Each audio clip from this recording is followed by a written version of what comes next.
Jika sholat bisa merubah kehidupan seseorang, lantas mengapa? Mohon maaf ibu-ibu, ini pertanyaan teman-teman saya. Lantas kenapa seorang mungkin marbot atau takmirul masjid la ghaniyun ya Ustaz? Hakada hada sya'urtu bil huzn wa hada soal yubtiluni bakam tulisani kadalik wa ana mutawatir la astati ajibu hada soal kadalik Ustaz. Alhamdulillah. طيب بعد من كنا تريدنا أن تسألنا باللغة العربية فلا بأس. شكرا أستاذ. عفوا. So you can ask me with any languages that you want to speak. If you want to ask with English, okay, inshallah. Even in Arabic, inshallah, I will answer. Even in Japanese, watashi wa Indonesian wa desu. Even in France, bonjour, comment ça va? Ça va bien. Even in Tagalog, komasta ka mabuti? Even in Bangladeshi, kamu naso baluashi. Ini beliau tanya, singkatnya begini. Ya, saya senang belajar bahasa. Jadi saya kalau mau dakwah ke negara itu tertentu, saya pelajari bahasanya. Jadi saya mau ke Jepang, saya belajar bahasa Jepang. Ya, saya mau ke Eropa, saya pelajari. Ini teman kita, adik kita bertanya, kenapa marbot masjid itu nggak kaya? Kalau memang Islam itu datang untuk merubah kehidupan seseorang. Pertanyaannya yang mau dirubah itu apanya?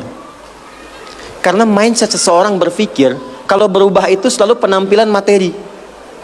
Sedangkan Islam itu datang bukan untuk merubah materi, tapi mempercepat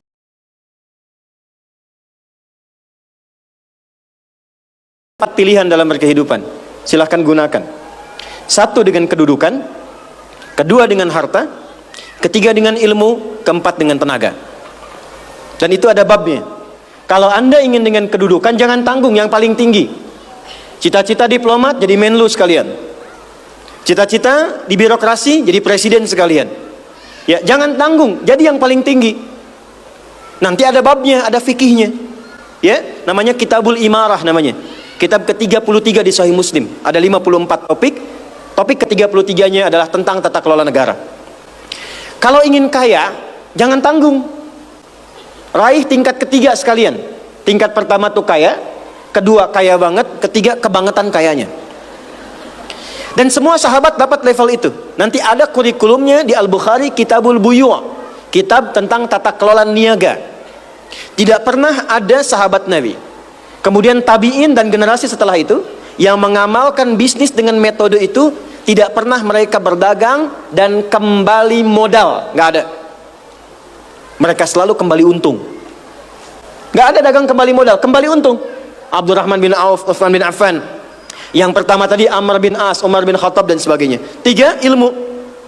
Ilmu jangan tanggung, jadi pakar di bidangnya.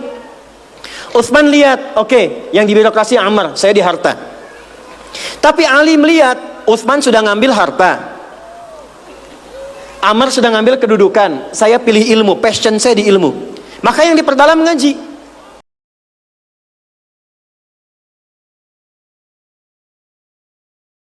Ilmu yang bertambah. Dan itu yang dia bawa bekalnya menghadap Allah. Kemudian yang paling menarik, ilmu sudah diambil oleh Ali bin Abi Thalib, Abu Hurairah. Harta diambil passionnya oleh Utsman. Kedudukan diambil oleh siapa? Umar bin Khattab. Ya, kemudian Amr bin As. Maka Bilal melihat, dari empat ini tinggal satu, tenaga. Maka beliau dedikasikan hidupnya untuk mencari ridha Allah yang merubah hidupnya dengan tenaganya. Dengan tenaganya. Maka yang dipakai azan. Allahu Akbar, Allahu Akbar.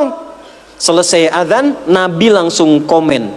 Bilal langsung like, sahabat langsung share. Dan kita subscribe sekarang. Apa komen Nabi? Aku dengar suara terumpah kaki Bilal di surga. Bilal ketika mendengar itu, adzan aja udah komen saya ke surga. Ngapain lagi saya kerja harta seperti Utsman? Secukupnya yang ada, yang penting saya jaga, meninggal masuk surga. Itu fikihnya. Maka dari sini muncul fikih marbot. Jadi kalau Anda ingin jadi marbot untuk mencari dunia, Anda salah tempat. Anda harusnya datang ke Hijab Fest, lihat orang jualan, pelajari itu, besoknya jualan jilbab. Kalau Anda ingin menjadi seorang ilmuwan, salah kalau jadi marbot. Belajar, datangi pengajian, pelajari dengan baik. Saya Bu gini-gini juga, saya senang riset, senang belajar. Kalau saya sedang kosong, artinya tidak mengajar, saya ajak keluarga ke toko buku. Saya sampai sekarang masih belajar fisika, Bu. Kimia saya belajar. Saya masih ngitung proton, elektron, ini kemana, ini senyawa, ini unsur, ini apa. Ya, besi misalnya rumusnya verum, F besar, E kecil. Atomnya itu nomornya 26, ada isotop 55, 56, 57, 59. Yang paling stabil itu isotop 57. Surah 57 ayat 25 sampai 26, surah besi kan.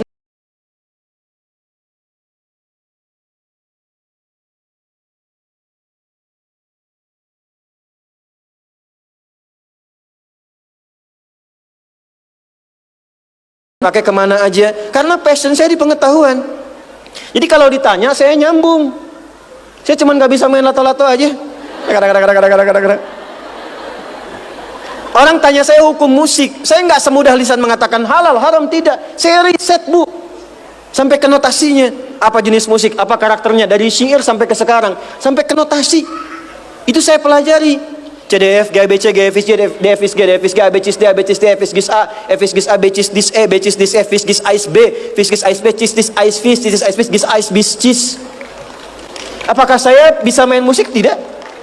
Saya nggak terlalu suka. Main piano nggak bisa, gitar nggak bisa, karena gelombang kami di Quran beda. Tapi untuk memberikan hukum saya riset. Saya tahu ini lagunya fulan, fulan, fulan, fulana, fulana, fulana. Kita bisa berikan hukum. Ya. Kalau kita tahu passion kita, bisa milih, pertahankan untuk pulang, jadikan itu sebagai istiqomah jalan pulang kita. Jadi kalau Anda pengen sukses, ukurannya duniawi, jangan jadi marbot. Nanti kotak infak hilang semua. Marbot itu pilihan, fikih sanadnya ke Bilal. Saya punya murid-murid yang belajar khusus tingkatan S1 sampai S3. Kami berikan beasiswa, nanti sebentar lagi dibuka untuk yang perempuan. Itu yang ngajarnya semua pakai sanad. Jadi azan aja ada sanadnya sampai ke Nabi. Semua hadis pakai sanadnya. Jadi itu jawabannya. Untuk menjadi marbot, perubahan yang dihadirkan dalam Islam, tinjauannya tidak selalu materi. Maka apa yang dipilih itu? Kalau sudah dipilih, maka jaga konsisten sampai pulang. Nanti menjaga konsisten itu babnya 9 lagi tingkatannya.